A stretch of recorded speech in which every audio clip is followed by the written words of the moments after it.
Har Har Mahadev. Welcome to my channel. Today is leg day hamstrings focused. Starting off with the king of posterior chain lifts, the Romanian deadlift. Before I even begin, I make sure my setup is right. Wrist straps are locked in, belt is tight, and spine is neutral.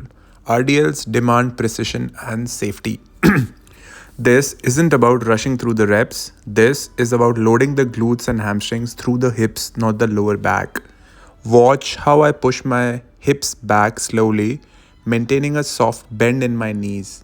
I'm not squatting the weight, I'm hinging at the hips, keeping the tension in my hamstrings the whole time. My spine stays straight, lats engaged, chest proud. As I lower the bar, the hamstrings lengthen, and that deep stretch is exactly what we are here for. Now, on the way back up, I'm not bouncing or jerking, just driving my hips forward and squeezing my glutes at the top. The goal is control, not momentum. I'm lifting with intent, focusing on mind muscle connection. RDLs are one of the best ways to build thickness in the posterior chain, and if you're serious about leg development, you need to stop skipping these. Powerlifting belt and wrist straps, not for ego, they are tools to stay safe and locked in under heavy load. Remember, hamstrings are often neglected, but if you want stronger, more athletic legs, you need to treat them with the same intensity as quads.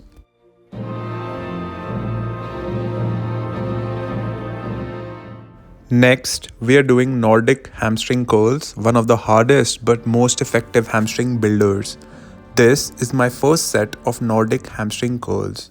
I'm using a wooden stick to support my balance and control the descent.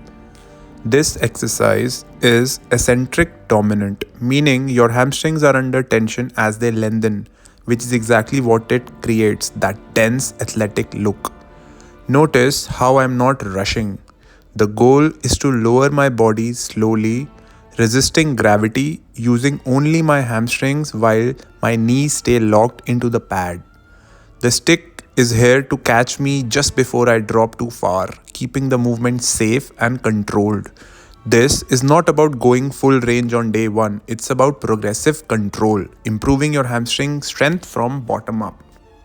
Second set, same focus, control, form, and maximum hamstring activation. This time, I'm already feeling the stretch and burn from the first set. But that's what we are here for. Again, I'm letting my hamstrings do all the work as I lower myself down, trying not to rely too much on the stick. Even if you use support, the key is to let the hamstrings resist the fall, not just fall and push back up. This kind of training builds injury resistance, tendon strength, and athletic power. If you are serious about posterior chain development, this is your go-to. Next up is vertical leg press, a powerful compound move for hamstrings and glutes.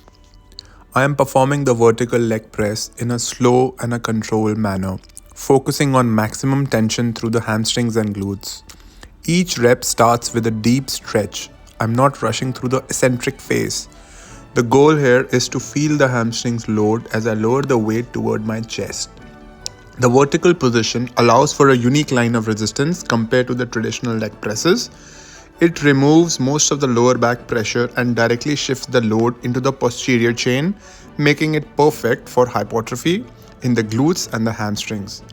Notice how I keep my feet shoulder width and slightly higher on the platform. This allows me to bias the glutes more while still activating the hamstrings heavily. There's no bouncing at the bottom, no ego lifting, just pure control. Every inch of the movement is deliberate. If you want thicker hamstrings and a more powerful posterior chain, this is a must-have in your leg day arsenal. Focus on your breath, drive through the heels, and feel that deep posterior engagement. Thank you for watching, like and subscribe. Har Har Mahadev.